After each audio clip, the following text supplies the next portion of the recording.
Boa noite a todos. Vamos começar a falar novamente da palavra de Deus nesse domingo, um domingo especial, um domingo de Páscoa. É um momento que normalmente as pessoas estão todas reunidas, né? Comemorando a Páscoa, o sentido da Páscoa, mas esse ano está sendo diferente. E o que realmente é a Páscoa nessa situação que nós vivemos hoje, né? Uma situação crítica, né? Não só eu vivendo, mas de forma mundial está acontecendo uma situação que é diferente para todos. Uma Páscoa, cada um tem que ficar em suas casas e muitos parentes não se encontram, né?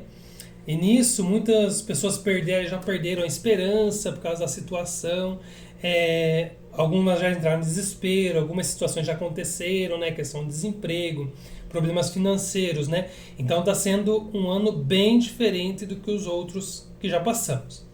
E no meio de tudo isso, né, que está acontecendo, que significado tem a Páscoa nesse ano? É diferente dos outros anos? O que a Páscoa para você é este ano, né? Porque a Páscoa para nós cristãos, ela é uma das datas mais importantes ou uma das mais importantes, porque é onde nós afirmamos a nossa fé. Nós afirmamos que acreditamos que Jesus veio para nos salvar. De que forma? Com a sua morte, a derrota, né, dos nossos pecados, porque ele não morreu, né? Ele foi crucificado, mas no terceiro dia ele ressuscitou. E ele venceu a morte, e nós acreditamos que como ele venceu a morte e o pecado, nós também ressuscitaremos com ele um dia. A Páscoa ela nos faz lembrar e comemorar a nossa libertação dos nossos pecados, através do sacrifício feito por Jesus na cruz. Nós comemoramos a sua ressurreição e a vitória sobre a morte e o pecado que nós temos por meio dele. A Páscoa não é somente um almoço com a família, não é troca de chocolates, não que o cristão tem que ser contra isso, né? Mas pelo contrário, tem que ser uma festa. Então isso faz parte da festa. Mas a essência do dia da Páscoa, do domingo de Páscoa, tem que ser dito, né, por nós cristãos. Ela tem que ser dito para outras pessoas que não é somente aquilo. Porque aquilo, chocolate, festa, almoço, eles passam. Mas o significado, a essência do significado, não deve passar. Que é a morte de Jesus para lavar os nossos pecados com o seu sangue. A primeira Páscoa ela aconteceu há muito tempo atrás. Todos os cristãos sabem a história do povo que estava sendo escravizado no Egito, né? E Deus, por sua misericórdia, ele fez com que por meio de Moisés esse povo fosse livre. Livre de que forma? Sair realmente do Egito, dessa escravidão. Só que não foi fácil. Deus teve que usar das pragas para amolecer o coração de Faraó. E mesmo assim não aconteceu isso. Faraó não permitiu que eles saíssem das terras do Egito. Então, o que Deus fez? Ele fez com que todos os primogênitos fossem atingidos, né? Fossem mortos.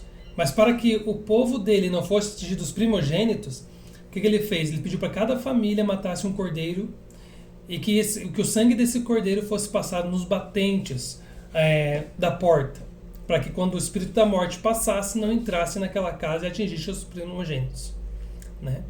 Então o cordeiro teve que ser usado para fazer a proteção do seu povo, né? Essa história está escrita em Êxodo 12, 1 a 14.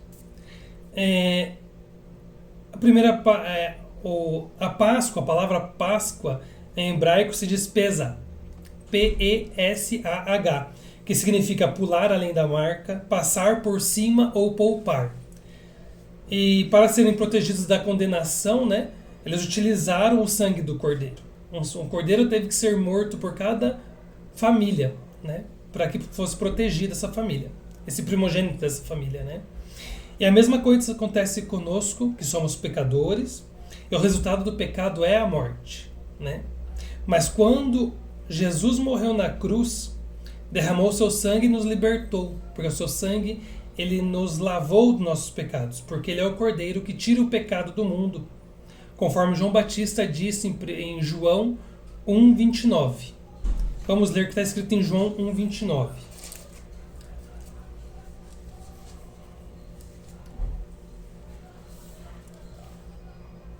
No dia seguinte, viu João a Jesus, que vinha para ele e disse: Eis o Cordeiro de Deus que tira o pecado do mundo.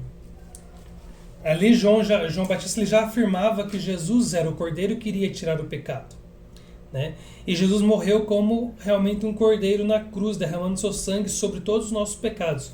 Os meus pecados, os pecados dos meus pais, dos meus avós e também dos meus filhos. Ele não morreu só por uma geração, mas ele morreu por todo aquele que é pecador, que somos nós.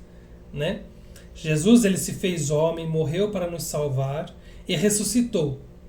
Todos que creem nesse sacrifício se arrependem, seus pecados são lavados por este sangue e temos livre acesso ao Pai. Não existe mais uma necessidade de ter um cordeiro realmente sendo sacrificado para que nós possamos agradar a Deus. Não tem necessidade também mais de ter um interlocutor entre Deus e eu. Nós temos contato direto com Deus porque Jesus fez essa ponte para nós. Não preciso de mais ninguém, nenhum símbolo, não preciso de nada disso. Porque eu tenho contato direto com Deus por meio de Jesus Cristo. E isso aconteceu tudo na cruz, no momento da cruz. No momento do derramamento de sangue, foi criada essa ponte para aqueles que creem em Jesus, que morreu por nós, e creem em Deus. Jesus é a verdadeira Páscoa e não há nada ou ninguém que o substitua. No mercado existe o coelhinho, mas o coelho é uma personagem do mercado. Né? Nada contra, mas ele não é nada. Jesus é o nosso Salvador e criou essa ponte para Deus. Né? Não existe alguém, não existe símbolo, não existe pessoas, nada que ligue a Deus a não ser Jesus Cristo. Né? Ele entrou como um verdadeiro rei, colocaram mantos, palmas, foi ovacionado pelo povo. Né? Logo após isso, foi açoitado como o pior dos seres, né? Pelos mesmos que o recepcionaram dessa forma como um rei.